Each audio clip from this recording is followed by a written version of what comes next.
Oh, Hello and welcome to the Goldman Small Cap Research CEO Roundtable.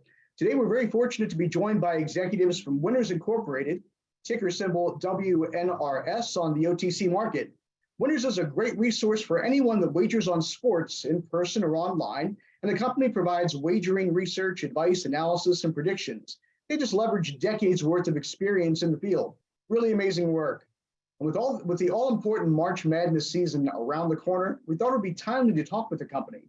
Not only do they provide these services, but Winners has relationships with the leading sports books, so bettors can get the best info from Winners and bet with their partners. So it's a win-win for everyone, pun intended.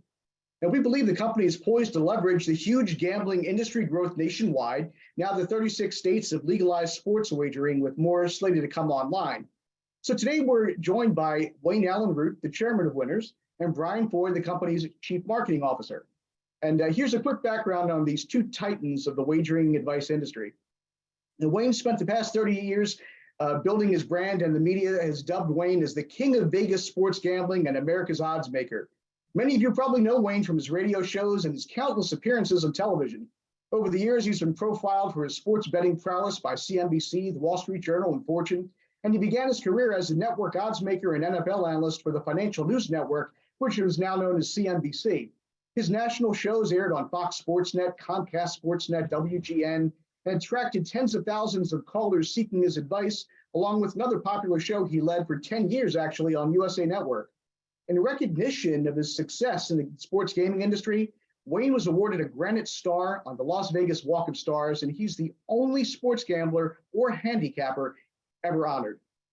And we're also joined by Chief Marketing Officer Brian Foy of Winners. And Brian is not just a successful entrepreneur, he's a very experienced entrepreneur with a proven track record of growing brands using digital and email marketing, content strategies, lead generation funnels, and client conversion platforms, which led to the launch of the Long Shot Report, which is a battle-tested, disciplined, legendary strategy, unlike anything seen before in the sports betting world.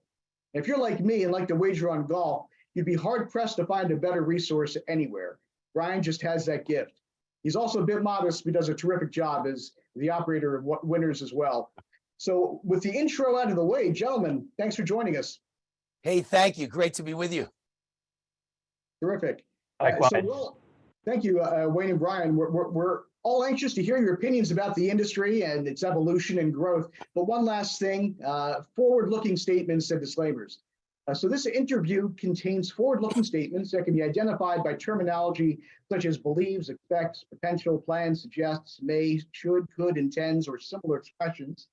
And many forward-looking statements involve known and unknown risks, uncertainties, and other factors that may cause actual results to be materially different from any future results implied by such statements.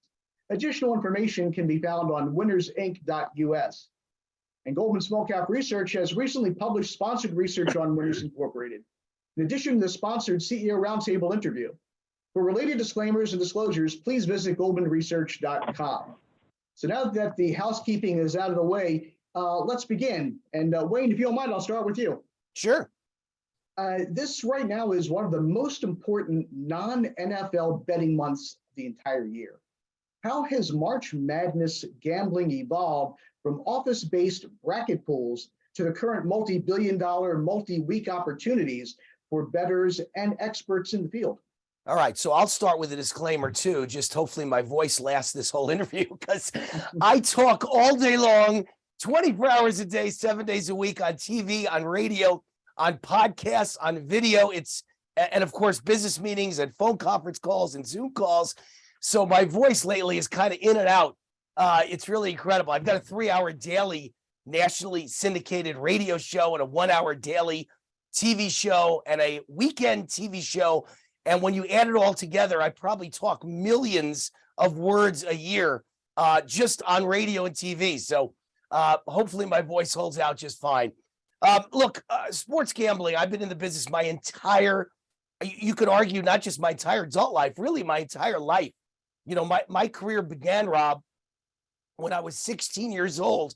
I actually put out a press release that I was the new Jimmy the Greek. If you remember, Jimmy the Greek Snyder was the biggest Las Vegas odds maker in the world, and the guy whose face and name kind of represented gambling, sports gambling to everyone in America. And he was on the CBS NFL pregame show. And that's what made him the most famous guy in the world of sports gambling. And I set a goal at the age of 15 to be the next Jimmy the Greek. And by the time I was 16, I was putting out press releases that I'm the next Jimmy the Greek. And they worked so well that I wound up being interviewed in newspapers all around the United States. And then the Gannett newspaper chain picked it up and they put a cover story out.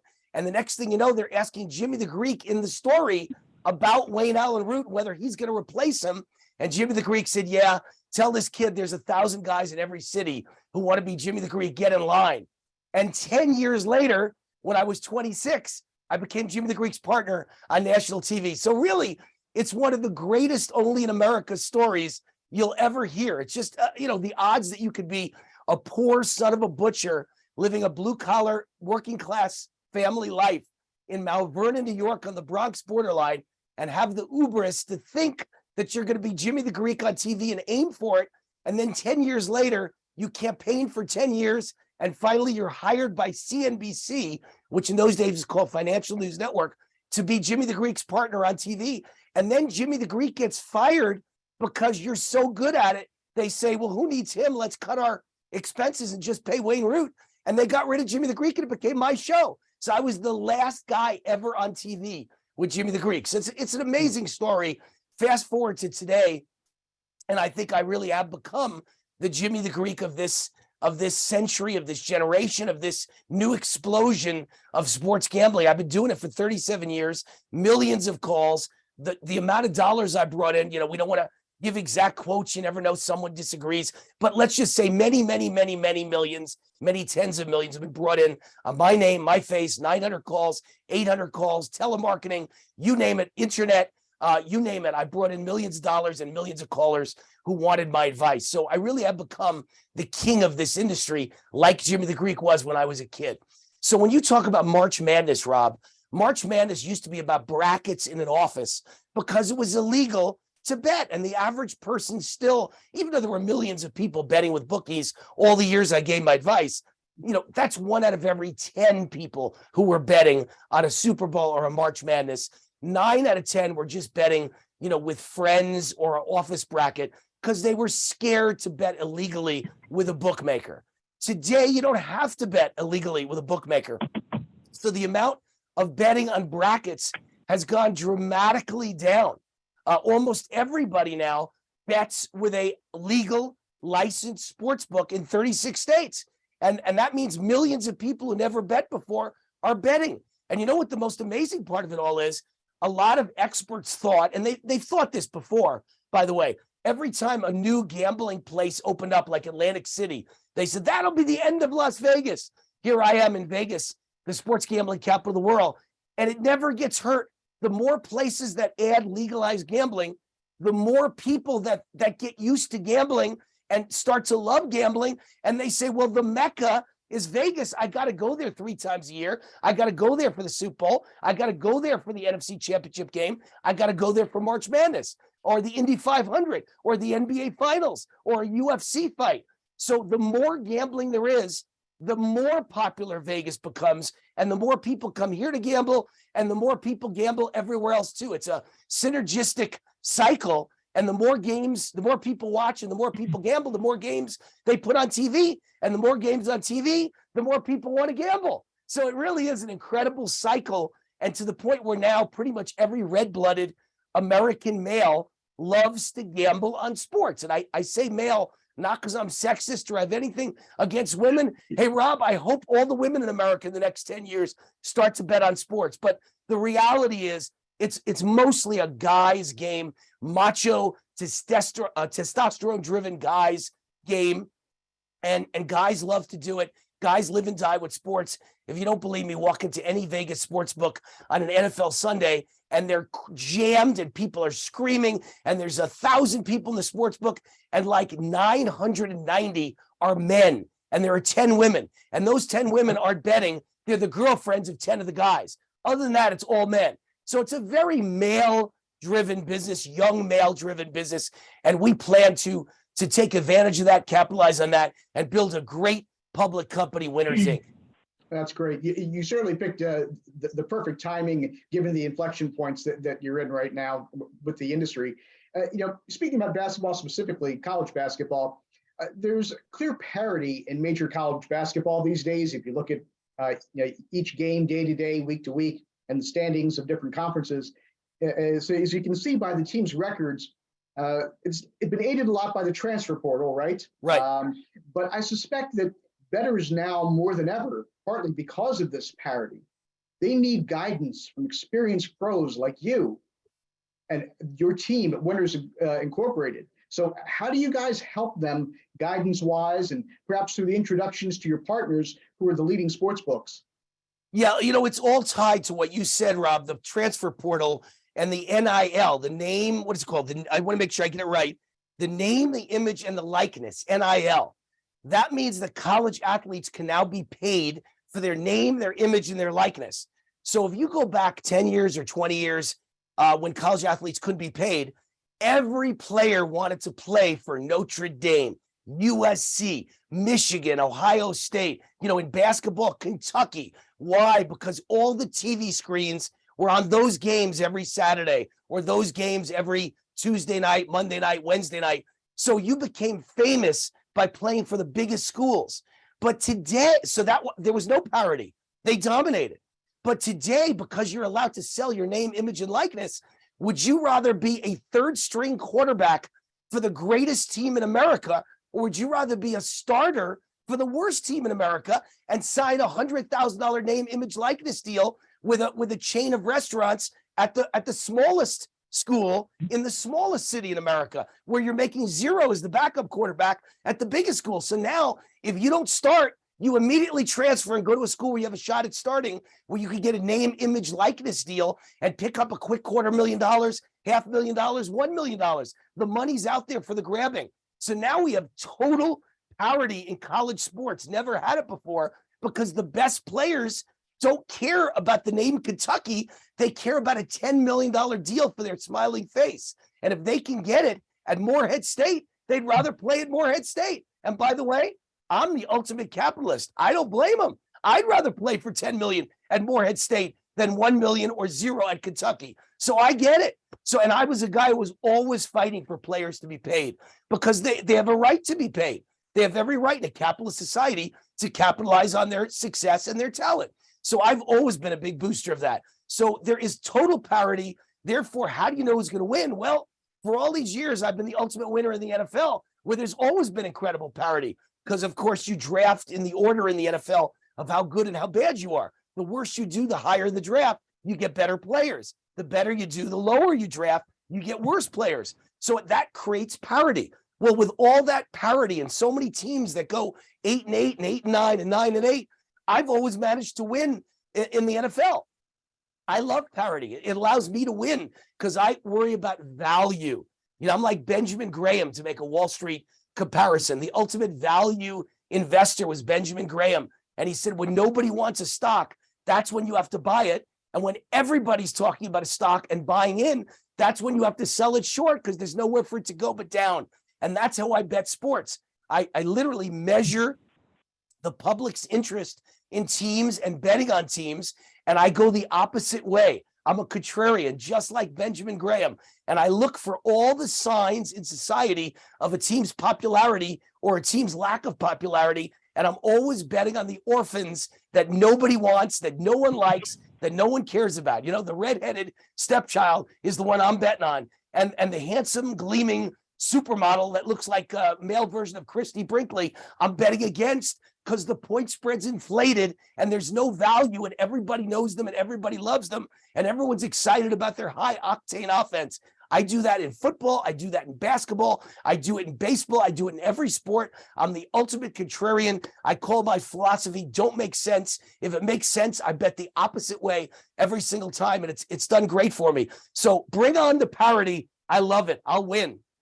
That's awesome. Hey, it's a tried and true proven strategy for you for decades now. So if it ain't broke, don't fix it, right? And on Wall Street too, it's a tried and proven That's strategy. True. Value investing and contrarian investing works everywhere in life. Whatever people think, they're usually wrong. When all of them think it, So go against groupthink at all times. And I found that to be the whole key to my success in life. That's great. Brian, betting on golf seems to have made huge leaps in recent years. I know I used daily fantasy and online gambling frequently in golf, but now you've got LIV Golf, and they have a network deal. And of course, the PGA kicks off, the real attention getting a tournament of the Masters in about a month. What type of information does your service attract the burgeoning golf bettor? So, that's a great question. And, my background is in the golf world. So I live in arguably the golf capital of the world, where Tiger Woods, Ricky Fowler, Dustin Johnson, Rory McIlroy. I mean, I could go on and on with who lives in this town. It's called Jupiter, Florida. I moved here back in 2006. And during that time, I was an assistant golf professional and teaching pro at a very high-end exclusive club right in the heart of Jupiter. And I got to meet a lot of the tour players when they were young, a lot of the caddies on tour, and the agents live around town as well. So during those, conversations and gatherings, either on the golf course or at dinner or over drinks, whatever the case may be, started to pick up on what was actually happening, not on golf on TV, but what was actually happening like behind the scenes, right? That I don't know if you've had a chance to see that new Netflix film, but I've been living that Netflix film of the PGA Tour that just came out for the past, 15, 16 years, getting insider information, before it actually happens. Brian, So great show. I've been that, watching it. Great show. I'm hooked. Great show. It's phenomenal. I mean, and if I'm a real estate agent in Jupiter, I'm loving it because every shot is of Jupiter, Florida, with the drone shot and everything. So they're doing a really good job covering, that story. And I think it's great for the golfer who's a hardcore golf fan, and I think it's great for the guy and gal who is learning about the game. I think they did a really good job with that, because some of the stuff that they're talking about is very basic, but for the new beginning kind of golfer getting into the game, whether it be at Topgolf, whether it be going to play golf with their husband or their kids, or if they're, just simply trying to watch golf on TV. And understanding golf today is a challenge, with all of the LIV Tour and the PGA Tour and the battles and the, Greg Norman versus Monahan, and you could go on and on and on. And that's what everybody's talking about. But at the end of the day, Wayne and his team, they bought my company, and my company started, our legal name is Golf Long Shots LLC. And we started just on the premise of only betting on golf. And the reason why we did that, and the reason why we called it Long Shots, is a play on words, is because we could find the information in Jupiter that was happening. And maybe if the pro lived in Scottsdale, we could hear something, a bird chirp in Jupiter, and we could pick up on some information that would help us make a pick for the week. And the whole idea was to bet, and golf especially, and to Wayne's point, like betting on the opposite of what everyone else is doing, selling when everyone's buying and buying when everyone's selling. We went the route of the long shot. So, the biggest odds, if a golfer gets hot, all they need is a couple good rounds strung together, and they're winning the event. They just need one quick tip from a golf instructor. They just need one putting tip from a caddy, one correction of their alignment or aim, and it can just trigger, them just going on a tear, catching a heater, and making a lot of birdies, and ultimately winning the tournament. So we were doing that, and we were picking winners, early on, like Morikawa, like he's a household name nowadays, but we were picking him right out of school. And people were they were falling in love with us, the Golf Long Shots ended up changing its name to the Long Shot Report, and that's when we got bought by Vegas Winners. But the premise behind Long Shot Report is really, and the focus is really on golf, and then everything else kind of falls into place from golf. So we've been able to, with all this exposure, bad press is good press, LIV Tour, it's all good in competition, just like Wayne was saying, competition on tours in golf is huge. I mean, they need this. They needed some type of disruption in order to get the PGA Tour back on track, because the PGA Tour was the only option and was like a monopoly on the major tours out there. And, some people might not like hearing that, but at the end of the day, it's going to be good for the sport. And, looking at the Masters coming up in, 5 weeks, whatever it may be, April 6th, that week, it's going to be really interesting to see both of the tours come together in one event. And as a golf fan, all I care about is watching the best players compete for the same trophy on the same golf course during the same week. And if we can get over all of the, back and forth and talk and sue this person, sue that person, sue this organization, and just play golf, I mean, it's going to be better for the fans. And I think at one point there'll be a place where both tours coexist, or there'll be a lot of evolution going on in the LIV Tour. There's already a lot of evolution going on in the PGA Tour right now. And there's been a lot of changes. I don't know if you just look at the money and the purses that are in these fields now, and the players and the quality of the tour players playing in the regular PGA Tour events, they're trying to protect the legacy of the PGA Tour, especially a big name like Tiger Woods. That's his legacy. He's there to protect his tour, and he's going to do what he can do, just like Rory McIlroy is doing, from leading the way, charging with the PGA Tour. And we'll see how it all comes together. But from our seat, giving advice and giving it picks and analyzing what's really going on and seeing who's practicing and understanding what's really and who's playing good, with the world rankings all over the place right now, having this insider information is more prevalent and important than it's ever been in the past. That's terrific. Everything you said makes sense, and I love betting on golf. Have for some time, and I'll pat myself on the back and let you know that I was on Morikawa early too. So really a big fan of his. And Brian, I'll throw something in. As a guy's guy, and I really am a guy's guy who has a beautiful wife, nothing is more important to golf than all the golfers have the most beautiful wives in the world. That's what attracts all the guys to watch that reality show and to love golf, because those golfers get the most beautiful, sexy wives in the world. And that's made golf a guy's sport. Guys sport. Who all I ever speak to is guys who tell me, did you see that guy's wife? Did you see that guy's girlfriend? That's what makes golf fun. So it's become a real hot sport. It really has. It's hard to argue that, Wayne. Absolutely. Now, golf often attracts bettors that are higher up the income food chain, Brian.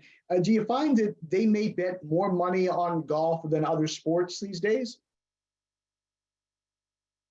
So we have two buckets of golf bettors. The first is really that high income net worth, or somebody who's playing a lot of golf themselves and has a lot of free time, and they just really think they know a lot about the game and they bet, right? That's like our core customer when it comes to picking long shots and helping them pick, some big odds for a chance to win big that week.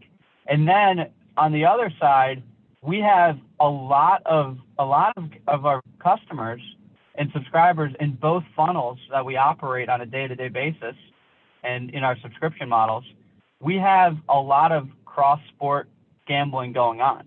So as we promote, obviously during football, it's football. There's seasonality to this, and Wayne is the expert, and he knows the entire industry, like the back of his hand as far as how that all flows. But when it comes to golf, it's kind of like a new sport to gamble and to bet on, right? And what we typically do is we'll tease them with some ideas and what they should do. So if the golf guy is going to be the golf guy and he's going to gamble no matter what. But the guy who doesn't necessarily play golf, but he sees an opportunity because we're training them on what to look for, how to bet in golf, and what the trends are, and we'll start them off with a matchup, right? So a matchup is simply, if we're a twosome, Wayne and I are playing each other, there's odds on me beating Wayne, but Wayne beats me, and you can go straight up and play that player, which is pretty cool, because if someone's, if the two pretty wives don't get along, then, or there's a story going on that, somebody knows about, like, we'll know some type of backstory that, comes into play in those matchups. So those are always fun just because they're, it's less odds, but it's just more like head to head. And it can be really exciting for somebody to get into gambling on golf that way. And then what we'll do is we'll put in a couple, like long shots. So like 100 to 1, 200 to 1 chances, but we're looking at, players who are peaking going into the Masters. Because if you look at a player like, Rahm or, Hama right now is 25 to 1, but those two players are really hot right now. So can they maintain that streak over the next 4 or 5 weeks going in? So like you always want to gradually kind of crescendo into that main event and everything click during that week.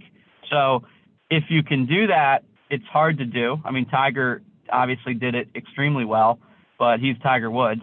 And everyone else who is human has to work on getting that at the point where they're, peaking, and then their putter has to be hot. So everything has to click at once.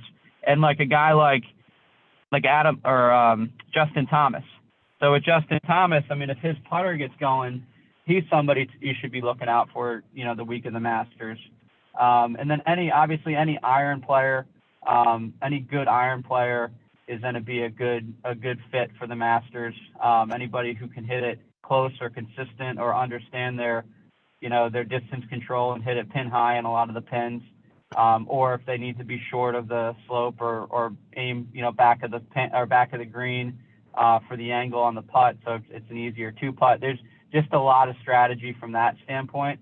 But what we typically do is as we go into the next few weeks, I mean, we have Bay Hill this week in Orlando, and then in the next couple weeks we have the Players. And usually by the Players, you start to really feel for who your Masters picks are going into that first week in April. Okay. Let me make a couple of points here, Rob. So kind of riffing off what Brian was saying, it's kind of interesting because what makes football interesting is that it's on TV and that you can bet on it. And when you get to watch your player run for a touchdown or sack the quarterback or run an interception return for 100 yards, and you've got money on the game, it's the most exciting thing in the world. And it's not a player anymore. It's an investment. Your investment is Tom Brady. Your investment is Dak Prescott of the Dallas Cowboys. And when he throws a touchdown, it's the most exciting thing in the world. But if you don't have a bet on the game, to me, it's boring. You're just watching Dak Prescott. You're just watching Tom Brady. Who cares? But when Tom Brady has $100 or $1,000 or $10,000 of your money riding on him, it's the most exciting thing in the world. And so I think golf has a chance to be a really big betting sport because now it's on TV. Betting is legal in 36 states. Lots of people play golf just like lots of men used to play football, and that's why they love football so much. They played high school football. Now they think they're geniuses, and they want to bet on every football game, and they think they know the answer. And of course they don't. They got to come to me and my team of champions at vegaswinners.com to find the answers. But the reality is if you play it or played it, you're much more likely to watch it and bet it. And once you bet it, like a guy like me who does not play golf, I could not care less about a golf tournament. Sorry, Brian. Could not care less unless you tell me that Brian has some great long shot picks for me and also one favorite, and I can bet, $100 on each one, and I've got $1,000 riding. Now I'm going to watch all 4 days on TV, and it's going to become the most exciting thing ever for me and for millions of bettors. It's sports betting that drives popularity of sports and TV ratings. And it's TV that allows sports bettors to bet more on games and to do in-game betting and to really make big bets like parlays and reverses and teasers. It's all about watching it on TV and watching your investment run for a touchdown, sack the quarterback, or in Brian's case, hit the hole in one. That's what makes it all exciting. Without the money, I would never watch. I hear you, and you exemplify most people that watch sports today. Right. They have to have some skin in the game. Otherwise, why bother? That's And it. we just have a couple minutes left, guys. A few little personal questions here, and then we'll wrap up. Brian, do you have any personal favorites that you'd like to see in the top 2 or 3 final pairings in the Masters?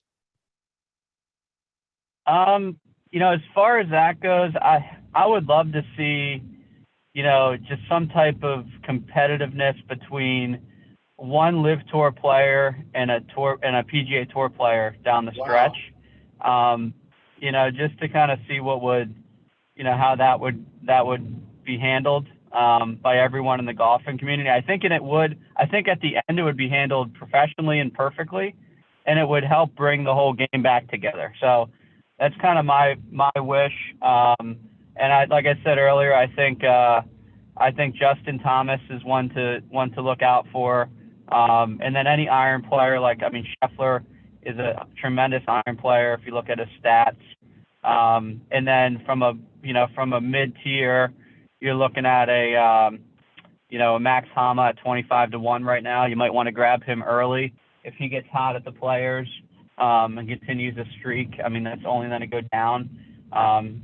So I would just kind of look at those players and then, just be on the lookout for some of the, 100 to 150-1 odds players, like as you're going into the Players tournament. And then, focus on those players to see if they're moving up the leaderboard. And if they are, then you might want to put, a couple dollars into play on some of those long shots as well. Okay, that sounds great. I love your idea of LIV versus the PGA. I'm sure CBS is praying that happens. Wayne, we'll wrap up with you. Do you have any sleeper teams that could go to the Final Four? Yeah, and I wanted to say about golf, if I was a golfer, I'd be a LIV kind of guy, because I always love controversy. I love provocative. I love stirring the pot. I love causing trouble, and making headlines, and I love money. So if somebody offered me $100 million to leave behind the PGA and run to LIV, I'd be there in a second. I'd love it. And that's why those guys did it, man. That's where the money is, just like the players who want their name, their image, and their likeness. It's wherever the money is. I'm a capitalist. I'd go to LIV in a second and take that Saudi Arabian money. But, jumping to what you had to say, Rob, about March Madness, I jotted down some notes on some sleeper teams. I wasn't even going to do this for another week. I did it just for you. So, for me, it's about 3 things. Talent, obviously, a very talented team is important. Number 2 is backcourt. I like a team with a great backcourt. If you can handle the ball and shoot the lights out of the ball from your guards, that's my kind of team. And I like a team with experience who's been there before. So I gave a mix, kind of like Brian does with, guys who are long shots and guys who are favorites, of 5 teams that kind of fit those parameters. When it comes to experience, I like UCLA. Kind of hard to beat their talent or their experience. When it comes to matchup problem, I like Arizona because the Wildcats have 2 big guys that very few teams in America can match up with. And then when it comes to guards in the backcourt, I think Baylor and the University of Miami are the 2 with the best backcourts in the country that also have some experience, certainly in Baylor's case, making it all the way to the Final Four or winning the whole thing in prior years. So I kind of like Baylor and Miami. And then Kentucky just signed a huge likeness, image, branding deal. One of those deals, Kentucky, for the entire team. So every player just got rich, and they're all going to be in a very good mood heading into the tournament. They all just got really rich. So I think that talented team that's gelling at the right time, Kentucky, that all their players went from, nothing, living in probably poor circumstances. They all just got rich. I think they're going to come out and show the world. So those are the 5 teams based on that mix of talent, experience, and backcourt that I like for March Madness. Wow, that's a great list. It's funny, if you look at recent years, you see that some of these more experienced teams, guys that have seniors or whether 5th-year seniors, now 6th year because of the COVID year, those teams tend to go a little bit further in the tournament, certainly in the early rounds. And of course, it's become a very guard-oriented game, at least in the postseason. But those are some great picks, Wayne. Thank you very much. So that will do it for our CEO Roundtable featuring Wayne Allen Root and Brian Foy of Winners Incorporated, ticker symbol WNRS. We see great things ahead for you guys. Thank you so much for your time and the invaluable update for our audience. Thanks, Rob. God bless. Bye-bye. Take care. Thank you, Rob.